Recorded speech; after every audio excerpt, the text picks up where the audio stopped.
Welcome my channel Mithila जी की दुनिया। दोस्तों, आज सावन का तीसरा सोमवार है और मेरा फास्ट है। तो सवेरे सवेरे देखिए मैंने बाल धुल लिए थे और बाल धुल के ही सवेरे पूजा की जाती है। तो वैसे ऐसा भी कोई नियम नहीं है, ये हमारे शरीर पे डिपेंड करता है कि वो बाल धुलना सुबह मतलब जुखाम बुखार कुछ ऐसा चीज़ तो नहीं है कि हमको सर्दी हो जाए। तो हमारे परम पिता परमेश्वर शंकर भगवान जो हमारे पालनहार हैं वो कभी नहीं चाहते कि उनके भक्त बीमार हो जाएं, हैं। तो अगर आप स्वस्थ हैं तो आप बाल धुल के ही पूजा करें, तो खास करके महिलाएं। तो हमने देखिए सवेरे सवेरे बाल धुल लिया। अब चलते हैं, थोड़ा सा इसमें 12:30 बज चुका है। तो चाय वाय पी लिए थे हम, चाय और उबली हुई मूँगफली थोड़ी सी। मैं हमेशा उबली हुई मूँगफली खाती हूँ, भुनी मूँगफली में गैस बनती। तो उबाल के मूँगफली और 1 कप चाय पी ली। अब थोड़ा सा हम साबूदाना भिगोने जा रहे हैं, साबूदाना खिचड़ी बना लेंगे। तो मुझे लगा कि बहुत सारे हमारे बच्चे कहते हैं कि साबूदाना खिचड़ी छिटकती नहीं है, चिपक जाती है, ये होता है वो होता है। तो आज हम चलते हैं आपको दिखाने कि साबूदाना आप कैसे भिगोएं। सबसे बड़ा इसमें जो क्या कहते हैं मैजिक है या जादू है, वो साबूदाना भिगोने में है, बाकी कुछ भी नहीं। सिंपल सी इसकी रेसिपी है। तो चलिए देखिए आप हम कैसे भिगोते बिना ट्राईपैड के ही बना रहे हैं और आपको दिखा रहे हैं। तो ये देखिए मैंने 1 कप लिया है। इससे माप बहुत ज़रूरी होती। अगर आप नए हैं तो जैसे हमारे बच्चे हैं तो उनके लिए नाप ज़रूरी है ना। जैसे मैंने ये देखिए ये कप पूरा फुल भी नहीं, इसको छप बोलते हैं यानी कम बोलते हैं। तो इस साबूदाना को जितना मैंने साबूदाना लिया इतना ही हम पानी लेंगे। अब इस साबूदाना को हम 2-3 बार इस नल के पानी से धोएंगे। 3 बार, कम से कम 3 बार इसको हम धो लेंगे। तो इसको हम इसलिए नहीं धो रहे हैं कि अभी अभी मैंने भिगो के रखा है। तो अचानक याद आया, ऐसे कमेंट पढ़ रही थी कि साबूदाना खिचड़ी चिपचिपी हो जाती, तो मैंने सोचा हम दिखा दें। तो ये देखिए ये साबूदाना है, इसको हम 2-3 पानी से धुलेंगे और धुलने के बाद इसको फिर क्या करेंगे ये आप देखिए।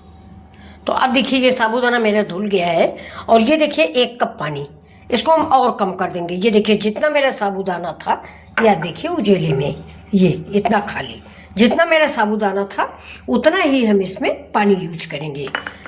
ये देखिए फर्स्ट अंदाज तो आपकी ये है कि जितना आपका साबूदाना है उतना ही आप पानी डालेंगे। दूसरी अंदाज आपकी ये है कि ये जो ऐसे आप उंगली डालें ना, ये तो मुश्किल से इतना हो, जिसको पोर बोलते हैं, यहाँ से यहाँ तक का पोर बोला जाता है। तो ये बस साबूदाना के बिल्कुल ऊपर खाली इतना सा हो।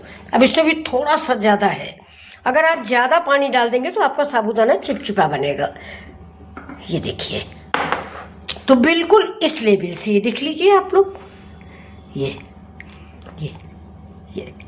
बस इतना देखिए, कहीं दिख नहीं रहा। बस अब आप इसको 2 घंटा के लिए भिगो के रख दीजिए। हाथ लगाने की ज़रूरत नहीं है और नहीं डिस्टर्ब होगा, तो इसलिए हम इस पर रख देते हैं। और इसमें दोस्तों डाल देंगे थोड़ा सा पानी, क्योंकि हमारे यहाँ पता नहीं क्या है, इसमें बड़ी चींटियाँ आम वाम रहते हैं तो बहुत सारी चींटियाँ चींटे हो जाते हैं। तो मैंने ट्रे में नीचे पानी भर दिया है, इसके ऊपर ये साबूदाना रख दिया है। अब देखिए ये कम से कम हम इसको 4 घंटे के लिए रखेंगे, यानी 3-3:30 बजे हम इसकी खिचड़ी बनाएंगे। खिचड़ी क्या, नमकीन बनाएंगे। तो देखिएगा बिल्कुल साफ सुथरी छिटकी बन के तैयार होगी। और आलू मैंने उबाल के डाली है, आप अगर उबाले नहीं है तो आप कच्ची भी डाल सकते हैं, लेकिन मैंने उबाल के रखी है। तो ये देखिए। तो चलिए अब आज मेरे हिसाब से आप बनाइए, आपकी साबूदाना खिचड़ी बिल्कुल खिली खिली बनेगी और घर में सबको पसंद आएगी। बिना व्रत के भी आप इसको खाएंगे। तो जब बनाएंगे तो फिर मिलते हैं आप।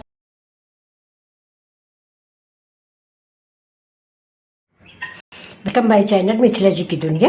तो दोस्तों ये देखिए मेरा साबूदाने की खिचड़ी कितनी खिली खिली बनी हुई है। ये देखिए कोई भी दाना आपस में चिपका नहीं है। तो बिल्कुल मेरे स्टाइल से बनाइए, कभी भी आपकी खिचड़ी चिपकेगी नहीं। तो चलिए देखिए वीडियो मेरा मिथिला जी की दुनिया। तो ये देखिए दोस्तों, इधर मैंने कढ़ाई चढ़ा दिया है और इसमें डाल दिया है मैंने थोड़ी सी मूँगफली, बिना किसी तेल मसाले के, ऐसे सूखा ही इसको हम भून रहे हैं। और ये देखिए दोस्तों, आज हमारे यहाँ आ गई थी जामुन, बहुत अच्छी सी जामुन आई है, बहुत मीठी मीठी सी। तो ये हमारे यहाँ रोज़ सवेरे थोड़ी बहुत आ जाती है, क्योंकि मुझे डायबिटीज़ की शिकायत है ना, तो ये जामुन आ जाती है खाने के लिए। और आज तो फास्ट भी था। तो अब चलिए हमें ये स्टार्ट कर, मूँगफली भून गई है।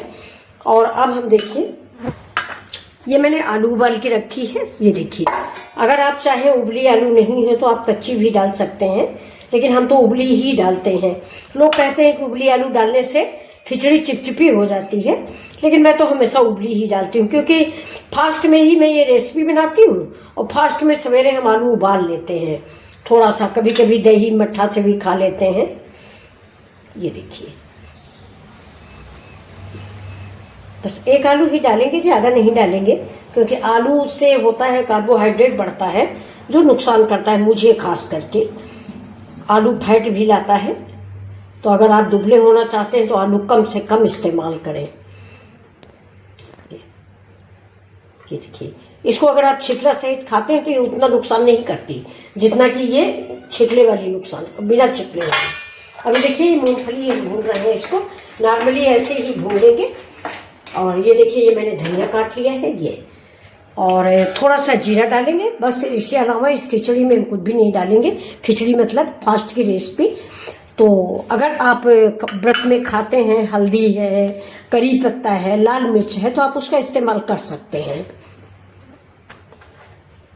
तो ये देखिए, अब ये हमारी मूंगफली हो गई है, चट चट करने लगी है, और इसके जो है ना वो छिकले भी निकल रहे हैं।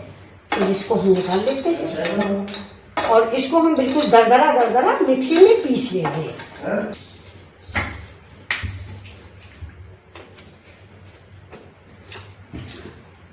तो देखिए, कढ़ाई में मैंने डाल दिया घी। अब घी के ऊपर रख देते हैं पन्नी। ये देखिए, ये चलिए, और इसके ऊपर हम डालेंगे ये आलू।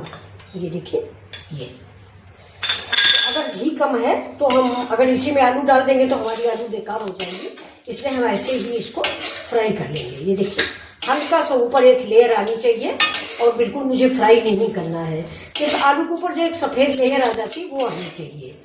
ये देखिए, और ये सारा घी से आता है। ये देखिए, आलू में थोड़ा सा पानी,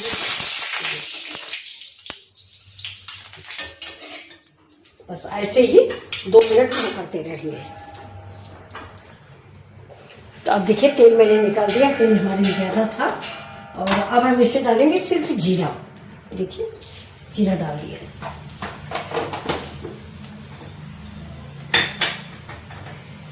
जीरा के बाद डाल देंगे 2 मिर्च।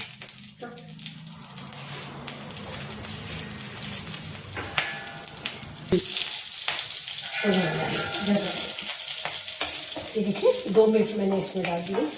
अब ये जो मैंने आलू फ्राई करके रखी है, देखिए ऊपर इसमें एक लेयर आ चुकी है, इसको डाल देते हैं।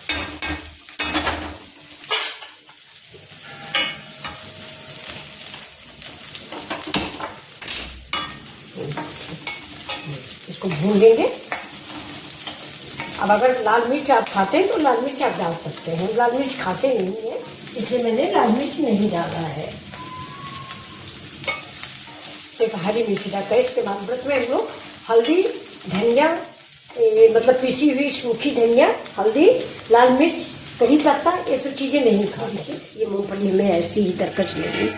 आप चाहे तो समूची भी डाल सकते हैं, लेकिन इसका स्वाद दूसरा होता है। तो हम दोनों डालेंगे, सूखी भी डालेंगे और ये भी डालेंगे। ये देखिए,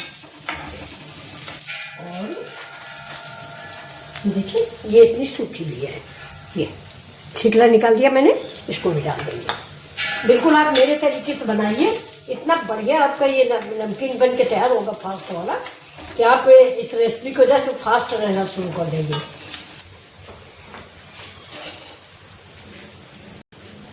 अब ये देखिए, ये मेरा साबूदाना जो मैंने उतनी देर भिगोया था, ये देखिए, है ना, आप देख रहे हैं ना ये।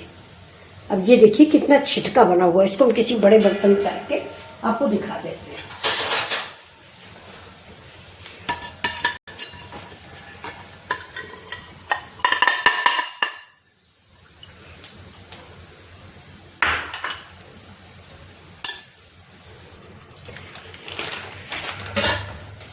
ये देखिए, इसमें हमने डाल दिया थोड़ा सा नमक।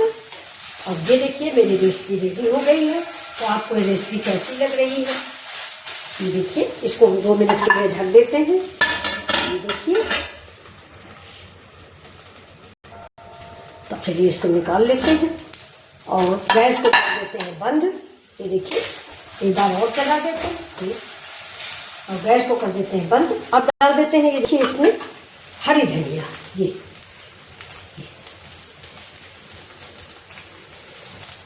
अब अगर टमाटर आप खाते हैं तो टमाटर डाल दीजिए, करी पत्ता खाते हैं करी पत्ता डाल दीजिए, हल्दी खाते हैं हल्दी डाल दीजिए। हम लोग ये सब चीज़ खाते नहीं हैं, इसलिए मैंने ये सब कुछ नहीं डाला है। तो अब देखिए आप कितनी अच्छी मैरिनेड बन तैयार हुई है। तो ये देखिए बन गया मेरा साबूदाने की खिचड़ी बोलिए या साबूदाने की फास्ट रेसिपी बोलिए। तो ये देखिए, ये आप नॉर्मली घर में भी बना सकते हैं। देखिए एक एक दाना बिल्कुल अलग रखा हुआ है, आलू है, मूंगफली। तो चलिए मिलते हैं फिर से अगले वीडियो में। लाइक शेयर सब्सक्राइब करें।